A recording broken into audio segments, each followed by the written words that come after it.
Here is our 6th grade team presenting the blended learning in action.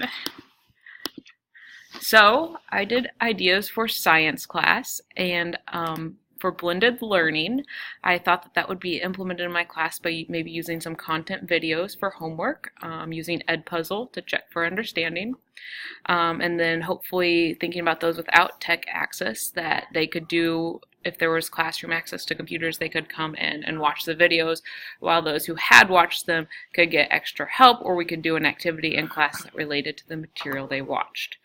I also really like the station rotation model. I've done a little bit of it in the past. I like having a station one as the teacher station, being a lab or working on something in their notebook where they can get feedback from me. Another station could be computers. I've used BrainPop, Quiz, which is kind of like Kahoot, but it's at their own time. They could also do a research project in slides or docs. Another station I thought of could be like STEM stations, where they have a small challenge and then they can reflect on it at the end. Another station could potentially be some notebook content, so adding in something to do in their notebook, whether it be like a coloring page or a pop-up or something with content that goes directly into their notebook. One station I have used before is vocab with a smart board game, where they're actually throwing a ball at the smart board for vocab words and trying to match them up. And those were kind of my ideas that I took from this book and things that I hope to implement. My slide is a geography project that we just finished up.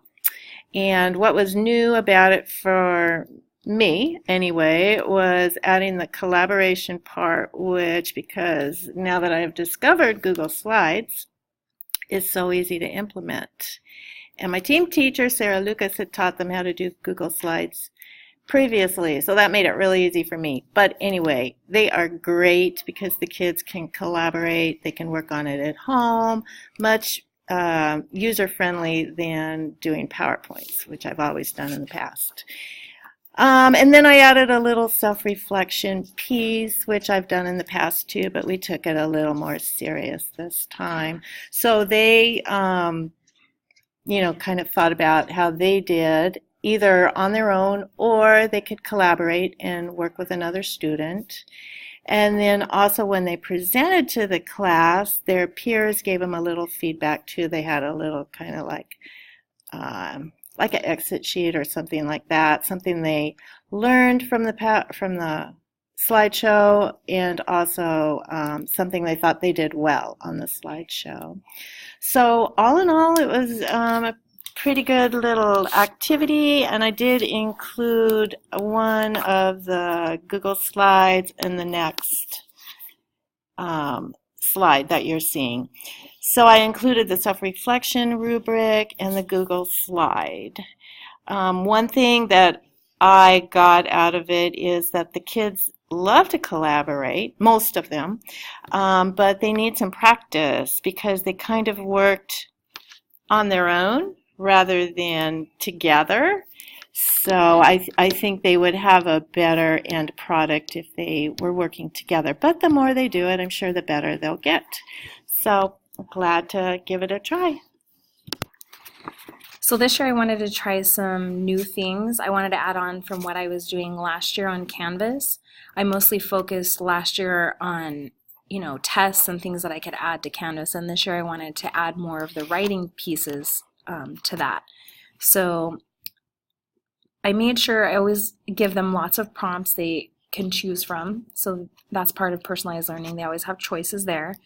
But I wanted them to have more contact with other writers and with other writers' papers so that they would have more exposure to other ideas and also for modeling. And so I had a plan to do writing groups. I'd done this in reading where I'd do like one high level, one medium level, and then with writing I added a low level, so there was one of each. And I made sure that the kids weren't aware of that. But once they were in these groups, they are able to bounce ideas off each other. And then what we've used it for on Canvas is to be able to edit and revise. Since the beginning of the year, we've been using rubrics for each type of writing. And so with that component, they're really good with, knowing what the rubric means for their writing. So I added in peer reviews. the first time I did it, I let the computer assign the peer reviews, and it was kind of like a mixed bag. You didn't really know what you're getting, and there was kind of some issues with it. Then when I added in the component of the writing groups where I assigned them to other students, the results became much better. So in this next slide, this is an example of the peer review that the kid is doing. The student's paper is on the left, and then the person who's doing the peer review, their comments are on the right. So the great thing about this is not only can the students see their paper on there and their group's papers, but they're also able to see other kids in the class, which has been really beneficial because they can kind of see how they're doing compared to others, and it also gives them ideas like, oh, that's what that should look like, that sort of thing. The other thing I've noticed is that I've created a rubric on there for myself that goes along with theirs, so I can score it right on there, and it even adds it up for me and sends it to PowerSchool. I also noticed that by giving them 2 peer reviews, this was helpful in management because some kids finish early, and so they were waiting around for whoever to score their paper. But in the case of them having to do 2 peer reviews, when they were done with both of theirs, then every student had at least one to go and start looking at. And so there was no waiting around. Everybody always had either a review to do, or they were looking at the comments and feedback that they got on their own paper. And then once they had the feedback and the score on their own paper, they were able to open up their Google Docs and go back and forth between the comments and their paper to start making changes. And that's where I saw a lot of kids really using their rubric and growing as writers. So I'm going to keep using this, and I think it's going quite well. In Chapter 3, it says, the height of the blended learning initiative is when the student or learner takes ownership of their own learning process. In my world, my students need direct instruction a significant portion of the time, where it's constant face-to-face engagement. There are 2 tools that I have found that I can use consistently in my classes and rotate the students through them in both reading and language arts. It provides the students with the ability to branch out on their own and take ownership of their learning.